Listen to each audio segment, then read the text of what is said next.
E aí, galerinha, nós aqui de novo, né? Estamos aqui para resolver mais uma questão dessa prova da FUVEST 2023. Galera, essa daqui é mais uma que a gente vai entrar dentro, né, de ecologia, envolver um pouquinho de botânica, né, essa parte de tecidos. Então, ou seja, sempre lembre da técnica que eu comento com vocês, que é identificar que conteúdo aquela questão está te cobrando. Agora eu digo para vocês, essa daqui, o cara foi muito maldoso. Eu vou explicar para vocês, tá? Vou explicar para vocês se vocês vão entender por que ele foi maldoso. Mas vamos lá, galera. Essa questão aqui, né, a número 8, né, da nossa prova 2023, a gente vai ter aqui. A figura a seguir, né, ilustra o xique-xique, né? Um cacto nativo da Caatinga, é bem comum, né, nessa região, tá, pessoal? A gente encontra bastante. São plantas que são adaptadas a ambientes secos, né, áridos, e elas têm algumas características específicas, né? Por exemplo, elas conseguem armazenar uma grande quantidade de água no seu corpo, ela tem modificações foliares, né? Elas conseguem separar a sua fotossíntese. Como assim, professor, separar a sua fotossíntese? Sim, cara, elas fazem parte das plantas que elas têm a via fotossintética do tipo CAM, né? Metabolismo ácido das crassuláceas, certo? Então, ou seja, elas conseguem separar, né, realmente as duas etapas da fotossíntese. Por quê? Bora analisar. Toda vez que uma planta, né, com estrutura foliar, com lâmina foliar, que ela abre os seus estômatos, que há abertura para captura do CO2, ela perde uma molécula de água.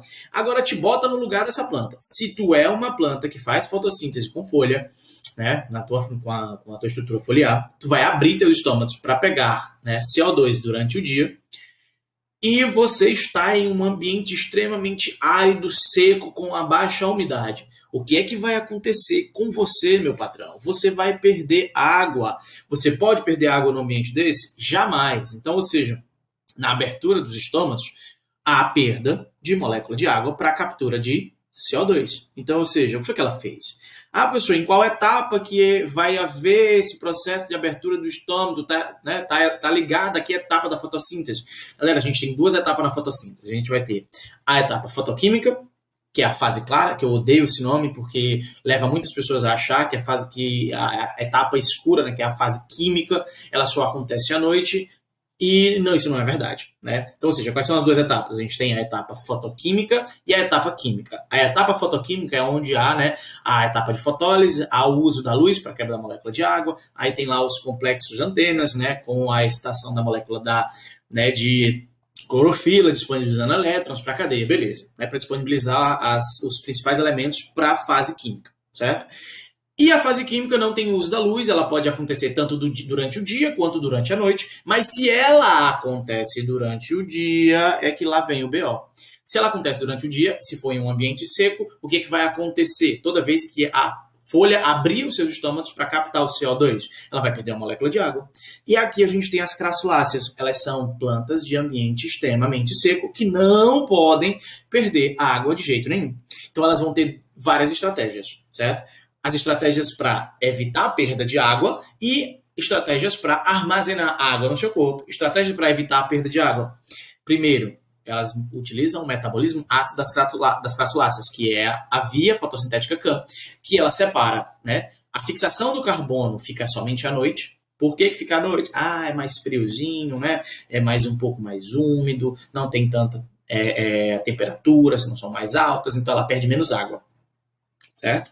E o segundo ponto, né, é que ela vai fazer a fotossíntese, né, essa parte da fotoquímica, somente durante o dia, usando a luz. Tranquilo? Segunda forma que ela vai fazer, ela vai armazenar essa grande quantidade de água em uma coisinha chamada parênquima aquífero. Esse parênquima aquífero, pessoal, né, remete a essa situação aqui. Dá uma olhada. A gente vai ter os tipos de parênquima, né, clorofílico, né? Vamos ter os parênquimas de reserva, por exemplo, o amilífero. A gente vai ter o aquífero e o aerífero, certo? Quais são a diferença, professor? Obviamente, o que eles vão guardar? Clorofílico, a gente vai ter a presença de clorofila. O de reserva vai ter amido, né? Por exemplo, o amilífero. O aquífero vai guardar água, oramente porque, né? E o aerífero a gente encontra em algumas plantas aquáticas, como o aguapé, tá? Porque eles vão armazenar moléculas de ar para reduzir sua densidade e fazer com que eles consigam boiar. Tranquilo? Retornando aqui para nossa questão, a gente vai ter, pessoal, a presença, né, dessa questão envolvendo essa situação. Então, depois dessa micro-revisão, bora lá. A figura a seguir, pessoal, ilustra, né, o xique-xique, um cacto nativo da Caatinga, que é o que vocês estão vendo aqui. Tá? A gente vai ter, dada a sua capacidade de armazenamento de água, a planta é muito utilizada para a alimentação de bovinos, né, de caprinos e inclusive de seres humanos, especialmente durante o período de seca, como, né, aludido em Angústia. Vamos lá para o texto, certo? De Graciliano Ramos. Angústia. Vou fazer a leitura, né, como alguns professores, colegas meus, de pessoal da literatura, né? Então, que eles fazem a leitura bem temática. Vamos lá. Amaro Vaqueiro alimentava-se nas secas, né, com sementes de mucunã, lavadas em 7 águas, raiz de imbu, miolo de xique-xique, e de tempos em tempos furtava uma cabra no chiqueiro e atirava a culpa às Sussuarana. Ou seja, que ele pegava a cabra para se alimentar, né, roubando, né, não é uma coisa legal, mas ele botava a culpa na pobre velha da Sussuarana. Pessoal, então esse texto aqui é só para dar aquela velha enrolada, né? Mas vamos logo lá para a questão, o que ela me quer, né? O acúmulo de água no xique-xique, pessoal, ela é possível... Opa, se liga! O acúmulo de água. Ele quer saber sobre o acúmulo de água. Ele não quer saber sobre outra coisa, ele quer saber sobre o acúmulo de água. Por isso que eu te digo que o cara que elaborou essa questão aqui, ele é extremamente maldoso, tá? Se você estiver me ouvindo, você é maldoso, tá? Vamos entender por quê. Letra A.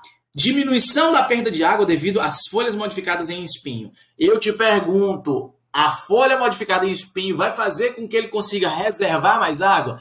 Diretamente não, mas indiretamente sim. O que atua diretamente nesse processo?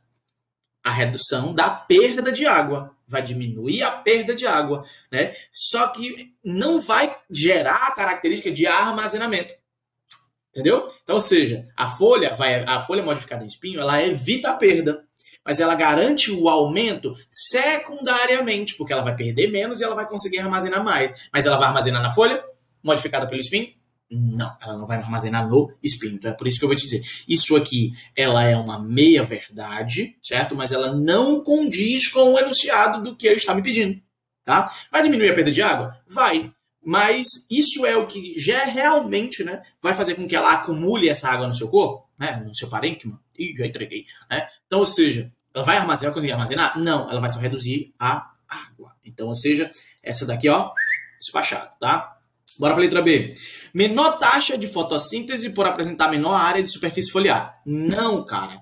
Não, ela vai ter, né, a capacidade fotossintética em todo o seu corpo. Ela vai ter dentro de todo o seu caule, que for possível, onde você verificar, ela vai ser esverdeada, ela vai ter a presença de clorofila. Então, ou seja, vai ser possível sim realizar o processo fotossintético. E isso não tem redução, tá? Bora lá. Então, ó, despachado. Vamos para a letra C. Presença de células especializadas no parênquima aquífero. Opa! Né? Caule da planta. Isso aqui, bebê, isso aqui é o que a gente está precisando. Então, ou seja, de acordo com o que ele me diz aqui, o acúmulo de água está relacionado com o quê? Com o parênquima. E não diretamente com a redução de foliar, transformando-os em espinhos, que é uma adaptação foliar.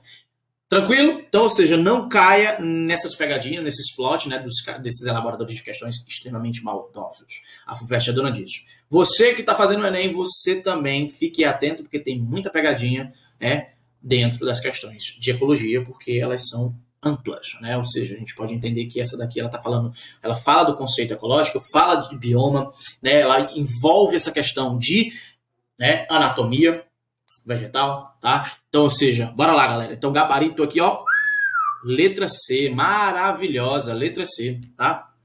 Vamos ver porque que a letra D está errada. Raiz avantajada, que capta melhor a água, né, disponível na superfície do solo. Cara, as adaptações, elas, né, podem ocorrer, mas isso não vai gerar o armazenamento. Não gera armazenamento. Gera uma característica de melhor absorção, mas não armazenamento. Ela não vai conseguir armazenar nas raízes. É o mesmo conceito que a gente usou na letra A. Tranquilo? Seguimos.